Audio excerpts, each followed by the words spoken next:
other big story that we are getting from the Supreme Court.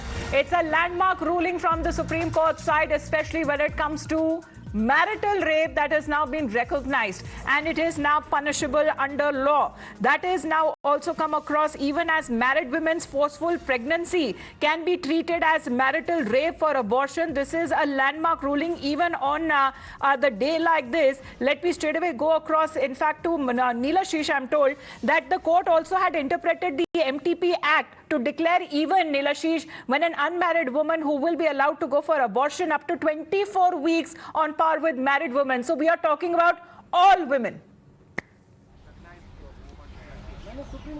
Well, absolutely. Let's put this in context for our viewers. It's a very, very significant judgment. The fact that the Supreme Court has now stated that all women must be able to access a safe and legal abortion up to the pregnancy time of 24 weeks is not just for married women. Unmarried women, minors, all women can access abortion, have the right to safe and legal abortion up to the pregnancy time of 24 weeks. Now, a very significant aspect of this, again to clarify, is the observations made with regard to marital rape, Amita. Now, what the Supreme Court said was that there are situations where a woman, a married woman, can get pregnant due to non-consensual sexual activity by the husband. Now, it has been said that married women are also subject to sexual assault and rape, and for the specific purpose of termination of pregnancy or of abortion, marital rape must be recognized within the Medical Termination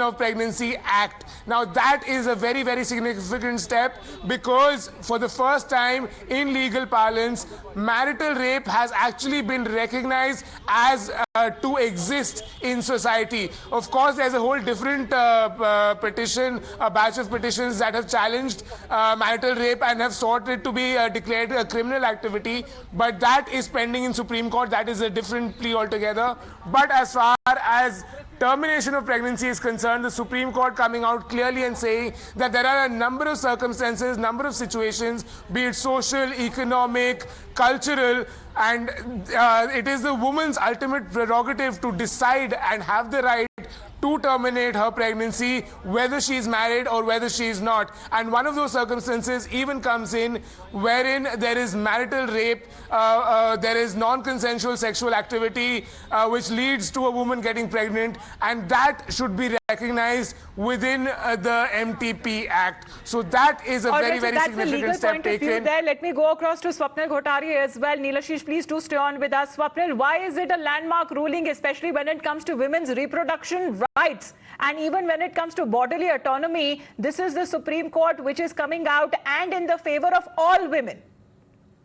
Well, as I understand from what your guest person told me, is that the Supreme Court has recognized marital rape. Now, that has been a long-standing issue and a very vexed issue, Amita, with a lot of people and a lot of NGOs, especially because I've heard a lot of that from many sectors.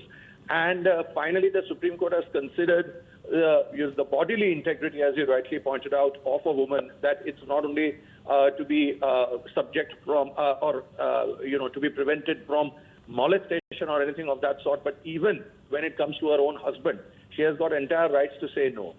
And if you remember, there was a beautiful movie called Pink, in which this concept was very, very appropriately discussed, and that kind of carried it in many ways forward to the mainstream of the society. Of course, apart from a lot of legalese and in a lot of legal fraternity, and in many ways across NGOs, as I pointed out. The reason why this judgment is a landmark judgment is because following this, every single inappropriate, unwelcome gesture towards women will be chastised, will be also penalized perhaps, because our laws as far as women's, forget reproductive safety or reproductive rights, but as far as the sexual harassment laws are concerned, is not sufficient, and it doesn't have enough teeth. So with this kind of a judgment, with the Supreme Court backing it right at the top and coming right from the top court of the judiciary, apart from the legislature, which is a statute. When you have a statute is subject to several interpretations, Amita. But when there is a judgment of this nature, which tells you straight away that even within the precincts of a marriage, within the four corners of a marriage, Absolutely. rape is possible if the wife does not consent, then that sends out a very, very strong message, because the ultimate idea of having a marriage or being married is access to conjugal right, meaning to have sex. So the point is that this far and But no a further, that definite is what the no, Supreme Court is. even if it is not consensual here, is something that rules in the favor of the women here. Swapnil, thank you very much for your point of view.